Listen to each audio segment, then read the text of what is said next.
ನಮಸ್ಕಾರ ಬಸ್ಸು ಎಲ್ಲರಿಗೂ welcome back to saga story stop 5 cricketing ಅಪ್ಡೇಟ್ಸ್ಗೆ ಸ್ವಾಗತ.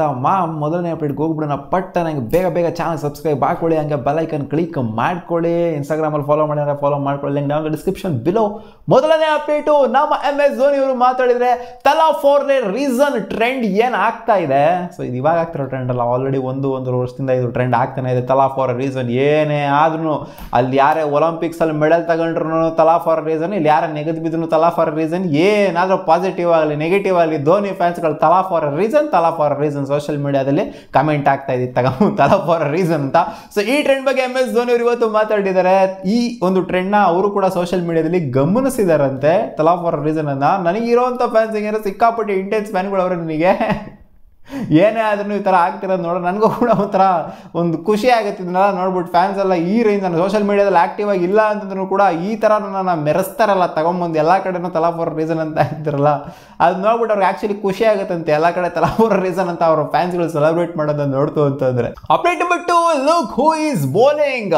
ನಾಳೆ ಶ್ರೇಯಸ್ ಅಯ್ಯರು ಬೌಲಿಂಗ್ ಮಾಡ್ತಾರೋ ಮಾಡೋದಿಲ್ಲೋ ಅನ್ನೋದು ಒಂದು ಕ್ವೆಶನ್ನು. ಶ್ರೇಯಸ್ ಅಯ್ಯರ್ ಮಾತ್ರ ಅಂತಲ್ಲ, ವಿರಾಟ್ ಕೊಹ್ಲಿ, ರೋಹಿತ್ ಶರ್ಮಾ, ಶ್ರೇಯಸ್ ಅಯ್ಯರ್. ಸೊ ಈ 3 ಜನದ ಮೇಲೆ ಒಂದು ಸ್ವಲ್ಪ ಇದೆ. ಯಾಕೆಂತಂದರೆ 5 ಜನ ಬೌಲರ್ಸ್ಗಳು ಆಡಬೇಕಾದ್ರೆ ಆಪ್ಷನ್ಸ್ ಆಗಿ ಓಪನ್ ಅಪ್ ಆಗಬೇಕಾಗುತ್ತೆ ಇವ್ರನ್ನೂ ಕೂಡ. ಆದ್ರಿಂದ ಗೌತಮ್ ಗಂಭೀರ್ ಅವರ ಎರ ಶುರುವಾಗಿರೋದ್ರಿಂದ ನಾವು ಆಲ್ರೆಡಿ T20 ಫಾರ್ಮೆಟಲ್ಲಿ ನೋಡ್ಬಿಟ್ಟಿದ್ದೀವಿ ಏನೇನಾಯಿತು ಅಂತ. ಏನೇನೇನೋ ಮಾಡಿಬಿಟ್ರು ಅಲ್ಲಿ. ಸೂರ್ಯಕುಮಾರ್ ಯಾದವ್ ಬೌಲಿಂಗ್ ಮಾಡಿ 2 ವಿಕೆಟ್ ತೆಗೆದು, ರಿಂಕು ಸಿಂಗ್ ಬೌಲಿಂಗ್ ಮಾಡಿ 2 ವಿಕೆಟ್ ತೆಗೆದಿದ್ದು, ಡೆತ್ ಓವರ್ ಸ್ಪೆಷಲಿಸ್ಟ್ ಆಗೋಗ್ಬಿಟ್ಟಿದ್ದವರು. ಸೊ ಅದೆಲ್ಲ ನೋಡಿದ್ದೀವಿ, ಡ್ರಾಸ್ಟಿಕ್ ಚೇಂಜಸ್ಗಳೆಲ್ಲ ಟೀಮ್ ಇಂಡಿಯಾದಲ್ಲಿ. ಸೊ ಇಲ್ಲಿಂದ ಆಚೆಗೆ ODI ಫಾರ್ಮೆಟಲ್ಲೂ ಕೂಡ ಗಂಭೀರಣ್ಣ ಹೇಳಿದ್ರೆ ಅಂತ ಕಾಣಿಸುತ್ತೆ, ಅಪ್ಪ ನೀವು ಬರೀ ಬ್ಯಾಟ್ ಹಿಡ್ಕೊಂಡು ನಿಂತ್ಕೊಂಡ್ರೆ ಆಗೋದಿಲ್ಲ, ಬೌಲಿಂಗು ಮಾಡಬೇಕು. ನಾವು ಈ ಥರ ಪ್ಯಾಟ್ರನಲ್ಲಿ ಹೋಗ್ತಾ ಇದ್ದೀವಿ, ಪ್ಲೇಯಿಂಗ್ 11 ಕಾಂಬಿನೇಷನ್ ಡಿಫ್ರೆಂಟ್ ಆಗಿರುತ್ತೆ, ನೀವು ಬೌಲಿಂಗ್ ಮಾಡಲೇಬೇಕು, ಸ್ವಲ್ಪನಾದ್ರು ಅಟ್ಲೀಸ್ಟ್ ಒಂದು 5-6 ಓವರ್ ಆದರೂ ಹಾಕಲೇಬೇಕು ಅಂತ ಹೇಳಿದ್ರೆ ಅಂತ ಕಾಣಿಸುತ್ತೆ. ಅದಕ್ಕೋಸ್ಕರನೇ ಶ್ರೇಯಸ್ ಅಯ್ಯರು ಕೂಡ ಬೌಲಿಂಗೇ ಮಾಡದಿರೋಂಥ ಶ್ರೇಯಸ್ ಅಯ್ಯರ್ನು ಕೂಡ ಕೈನ ತಿರುಗಿಸ್ತಾ ಇದ್ದಾರೆ. ನೋಡೋಣ ನಾಳೆ ಬಾಲ್ನ ರೋಲ್ ಮಾಡ್ತಾರೋ ರೋಲ್ ಮಾಡೋದಿಲ್ವೋ ಅಂತ. ಅಪ್ಡೇಟ್ ಬಂತ್ರಿ, ನಿನ್ನೆ ನಡೆದಂಥ IPL ಮೀಟಿಂಗಲ್ಲಿ ಸನ್ರೈಸರ್ಸ್ ಹೈದರಾಬಾದ್ನ ಓನರ್ ಕಾವ್ಯ ಮಾರನ್ ಅವರು ಸ್ವಲ್ಪ ರಿಕ್ವೆಸ್ಟ್ ಹಾಕಿದಾರಂತೆ BCCI, ಈ ಥರ ಒಂದು ಮಾಡ್ಬಿಡಿ ಗುರು, ನಿಮಗೆ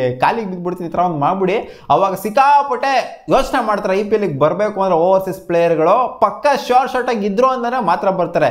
ಆಟಗಳೆಲ್ಲ ಆಡ್ಕೊಂಡು ವಿತ್ಡ್ರಾ ಮಾಡ್ಕೊಂಡು ಹೋಗ್ತಾರಲ್ಲ, ಸೊ ಇಂಥವ್ರಿಗೆ ಬ್ಯಾನ್ ಮಾಡಬೇಕು ಅಂತ ಹೇಳಿದ್ದಾರೆ. ಅಂದರೆ ಪಿಕ್ ಆಗಿರುವಂಥ ಪ್ಲೇಯರ್ ಇವಾಗ 1-2 ಕೋಟಿಗೋ 3 ಕೋಟಿಗೋ ಪಿಕ್ ಆಗಿರ್ತಾರೆ. ಆಮೇಲೆ IPL ಸ್ಟಾರ್ಟ್ ಆಗೋ ಟೈಮಿಗೆ ಇಲ್ಲಾಗೂ ನಾನು ಬರೋದಿಲ್ಲ ಅಂತ ಹೇಳ್ಬಿಡ್ತಾರೆ, ವಿತ್ಡ್ರಾ ಮಾಡ್ಕೊಬಿಡ್ತಾರೆ. ಅವ್ರದ್ದು ಸಪ್ರೇಟ್ ಪ್ಲಾನ್ಸ್ಗಳನ್ನೆಲ್ಲ ರೆಡಿ ಮಾಡ್ಕೊಂಡ್ಬಿಟ್ಟು ಮಧ್ಯದಲ್ಲೇ ವಿತ್ಡ್ರಾ ಮಾಡ್ಕೊಂಡ್ಬಿಡ್ತಾರೆ. ಏನು ಇಂಜುರಿ ಏನೂ ಆಗಿಲ್ಲ ಅಂದ್ರೂ ವಿತ್ಡ್ರಾ ಮಾಡ್ಕೊಂಡ್ಬಿಡ್ತಾರೆ. ಸೊ ಇದನ್ನ ಸುಮಾರು ಸಲ ನಾವು ನೋಡಿದ್ವಿ. ಒಂದು ವೇಳೆ ಆ ಥರ ಏನಾದರೂ ವಿತ್ಡ್ರಾ ಮಾಡ್ಕೊಂಡ್ರು ಅಂದರೆ ಸೆಲೆಕ್ಟ್ ಆಗಿರೋವಂಥ ಪ್ಲೇಯರ್ ಆಪ್ಷನಲ್ಲಿ ಇಲ್ಲಿ ಬಂದ್ಬಿಟ್ಟು ವಿತ್ಡ್ರಾ ಮಾಡ್ಕೊಂಡ್ರು ಅಂತ ಅಂದರೆ ಇಂಜುರಿ ಏನೋ ಅವ್ರಿಗೆ ಆಗಿಲ್ಲ ಅಂತಂದರೆ ಅವ್ರನ್ನ IPLನಿಂದ ಬ್ಯಾನ್ ಮಾಡಬೇಕು ಆ ಓವರ್ಸೀಸ್ ಪ್ಲೇಯರ್ನ ಅಂತ ಇವರು ರಿಕ್ವೆಸ್ಟ್ ಹಾಕಿದ್ದಾರೆ. ಸೊ ಅದಾಗುತ್ತೋ ಆಗೋದಿಲ್ಲೋ, ಅಪ್ರೂವ್ ಮಾಡ್ತಾರೋ ಮಾಡೋದಿಲ್ಲೋ ಗೊತ್ತಿಲ್ಲ. ಒಟ್ಟಿನಲ್ಲಿ ಈ ರಿಕ್ವೆಸ್ಟ್ ಅಂತೂ ನನಗಂತೂ ಜೆನ್ಯೂನ್ ಆಗೇನೆ ಕಾಣಿಸ್ತಾ ಇದೆ, ನಾವು ಮಾಡಲೇಬೇಕು. ಅಪ್ಡೇಟ್ ನಂಬರ್ 4, ಶಾಹಿನ್ ಶಾ ಅಫ್ರಿದಿ ಅವರೊಂದು ಸ್ಟೇಟ್ಮೆಂಟ್ನ ಕೊಟ್ಟಿದ್ದಾರೆ. ನಮ್ಮ ಇಂಡಿಯಾ ಬಗ್ಗೆ ಅಲ್ಲ, ಅವ್ರ ಕಂಟ್ರಿ ಬಗ್ಗೆ ಮಾತಾಡ್ಕೊಂಡು ಸ್ವಲ್ಪ ಅವರೇ ಫೀಲ್ ಆಗಿದ್ದಾರೆ. For me, Pakistan comes first, then the team, and then me. I don't live in the past, I stay in present ಅಂತ ಹೇಳಿದ ಒಂದು ಮಾಸ್ ಡೈಲಾಗ್, ತರಾವರಿ ಡೈಲಾಗ್ನ ಬಿಟ್ಟಿದ್ದಾರೆ. ಪ್ರೆಸೆಂಟಲ್ಲೇ ಇರೋ ಗುರು, ಯಾರು ಗುರು ಹೇಳಿದ್ದು ಪಾಸ್ಟಿಗೆ ಹೋಗು ಅಂತ? ಪ್ರೆಸೆಂಟಲ್ಲೇ ಇರೋ. ನಾನು ಸುಮ್ಮನೆ ಫನ್ ಮಾಡ್ತಿರೋದು. ಪಾಪ ಅವರು ಒಂಥರ ಪಂಚಿಂಗ್ ಡೈಲಾಗ್ ನಾವು ಕೊಟ್ಟಿದ್ದಾರೆ. ಅದೇ ಇಂಡಿಯನ್ಸ್ ಅವರು ಪಂಚಿಂಗ್ ಡೈಲಾಗ್ ಈ ಥರ ಕೊಟ್ಟಿದ್ದು ನೋಡಿ, ಏನು ಗುರು ದೇಶಭಕ್ತಿ ಹಂಗೆ ಅಂತೆಲ್ಲ ಹೊಗಳ್ತಿದ್ವಿ. ಇವ್ರದ್ದು ಪಾಪ ದೇಶಭಕ್ತಿ ಅಲ್ವಾ ಅಂತ ಹೇಳ್ತೀರಾ? ಹೌದು, ಅವ್ರದ್ದು ಕೂಡ ದೇಶಭಕ್ತಿನೇ. ಪಾಪ ಅವ್ರ ಕಂಟ್ರಿ ಅವ್ರು ಕ್ರೆಡಿಟ್ ಕೊಟ್ಕೊಂತಾರೆ ಬಿಡಿ, ನಾವೇನು ಕ್ರೆಡಿಟ್ ಕೊಡಬೇಕು. ಅಪ್ಡೇಟ್ ಬಪ್ಪ, ಜೈ ಶಾ ಒಂದು ಸ್ಟೇಟ್ಮೆಂಟ್ ಕೊಟ್ಟಿದ್ದಾರೆ. ಅವ್ರು ಹೇಳ್ತಾರೆ, ನಿನ್ನೆ ನಡೆದಂಥ ಮೀಟಿಂಗಲ್ಲಿ ಏನಾಯಿತು, ಪಾಯಿಂಟ್ಸ್ಗಳೆಲ್ಲ ಎಲ್ಲರ ಹತ್ರನೂ ಕೂಡ ತಗೊಂಡಿದ್ದೀವಿ, ಎಲ್ಲ ಫ್ರಾಂಚೈಸಿಗಳಿಂದನೂ ತೊಗೊಂಡಿದ್ದೀವಿ. ಸೊ ಆ ಪಾಯಿಂಟ್ಸ್ಗಳನ್ನೆಲ್ಲ ತೊಗೊಂಡು ಹೋಗ್ಬಿಟ್ಟು IPL ಗವರ್ನಿಂಗ್ ಕೌನ್ಸಿಲ್ಗೆ ಕೊಡ್ತೀವಿ ನಾವು. ಸೊ ಅಲ್ಲಿ ಸ್ವಲ್ಪ ಸ್ಕ್ರೂಟಿನಿ ಆಗುತ್ತೆ, ಏನೇನು ಆಗಬೇಕು ಏನೇನು ಆಗಬಾರ್ದು ಅದ್ರ ಬಗ್ಗೆ ಎಲ್ಲ ವಿಚಾರಗಳು ಚರ್ಚೆ ಆಗುತ್ತೆ.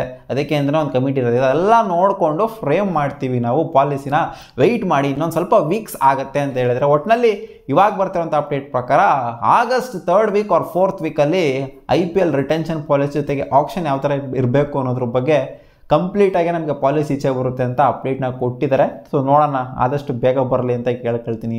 4 ವಾರ ಎಲ್ಲ ಏನಕ್ಕೆ. ಸೊ ಓಕೆ, ನೋಡೋಣ ಅದು ಯಾವಾಗ ಬರುತ್ತೆ ಈಚೆ ಕಡೆ ಅಂತ. ಸೊ ಇದಿಷ್ಟು ಆಗಿತ್ತು ಟಾಪ್ 5 ಕ್ರಿಕೆಟಿಂಗ್ ಅಪ್ಡೇಟ್ಸ್. ನಿಮ್ಗೆ ಏನಾದರೂ ಈ ವಿಡಿಯೋ ಇಷ್ಟ ಆಗಿತ್ತು ಅನ್ನೋದು ಲೈಕ್ ಮಾಡಿ, ನಮ್ಮ ಯೂಟ್ಯೂಬ್ ಚಾನಲ್ ಸಬ್ಸ್ಕ್ರೈಬ್ ಆಗಿಲ್ಲ ಅಂದರೆ ಸಬ್ಸ್ಕ್ರೈಬ್ ಕೂಡ ಆಗ್ಬೋದು. ಬಾ.